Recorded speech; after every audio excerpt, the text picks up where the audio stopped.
నేడు మహబూబ్ నగర్లో స్థానిక సంస్థల ఎమ్మెల్సీ ఉప ఎన్నికలు జరగనున్నాయి. ఉమ్మడి జిల్లా వ్యాప్తంగా 1439 గాను అధికారులు 10 పోలింగ్ కేంద్రాలు ఏర్పాటు చేశారు. ఇవాళ జరగనున్న ఉప ఎన్నికలను ఇరు పార్టీల నాయకులు ప్రతిష్టాత్మకంగా తీసుకున్నారు. బీఆర్ఎస్కు సంఖ్యాబలం ఉన్నా కూడా క్రాస్ ఓటింగ్పై అందరిలోనూ టెన్షన్ పెరిగిపోతోంది.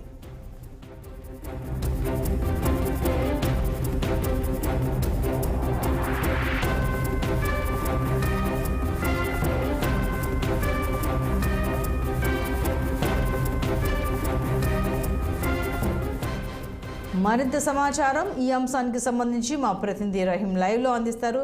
రహీం, చెప్పండి. రైట్ సంతోషి, ఏదైతే ఉమ్మడి మహబూబ్నగర్ జిల్లాలో జరుగుతున్న ఎమ్మెల్సీ ఉప ఎన్నికలు ప్రశాంతంగా కొనసాగుతున్నాయని చెప్పవచ్చు. ఏదైతే ఉమ్మడి మహబూబ్నగర్ జిల్లా వ్యాప్తంగా 57.6% పోలింగ్ అయింది. ఇప్పటి వరకు సాయంత్రం 4 గంటల వరకు ఈ యొక్క పోలింగ్ నడుస్తుంది. అయితే ఉమ్మడి మహబూబ్నగర్ జిల్లాలలో మహబూబ్ నగర్ ఎమ్మెల్యే ఎన్ఎం శ్రీనివాస్ రెడ్డి, అలాగే జడ్చల్ల నియోజకవర్గం ఎమ్మెల్యే అనిరుద్ రెడ్డి, అలాగే అచ్చంపేట నియోజకవర్గం వంశీకృష్ణ, అలాగే నాగర్ కర్నూలు ఎమ్మెల్యే కుచుకుల్ల రాజేష్ రెడ్డి, ఉమ్మడి మహబూబ్నగర్ జిల్లాలో పలువురు ఎమ్మెల్యేలు ఓటు హక్కు వినియోగించారు.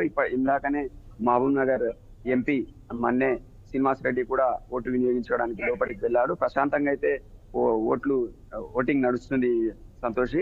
ఏదైతే గోవా నుంచి ఇక్కడ మహబూబ్ నగర్ కి, అలాగే ఉమ్మడి మహబూబ్నగర్ జిల్లాలో ఉన్న 10 పోలింగ్ సెంటర్లకు దగ్గరలో ఉన్న హోటల్స్ కి తీసుకొచ్చి వాళ్ళను ఎంపీటీసీలు కావచ్చు, కౌన్సిలర్లు కావచ్చు, జెడ్పీటీసీలను అక్కడ పెట్టారని సమాచారం ఉంది. అక్కడ నుంచి 5 మంది 10 మందికి ఒక్కొక్కసారి ఈ యొక్క పోలింగ్ సెంటర్ల దగ్గరికి పంపిస్తున్నట్లు సమాచారం పంపిస్తున్నారని తెలుస్తుంది సంతోష్.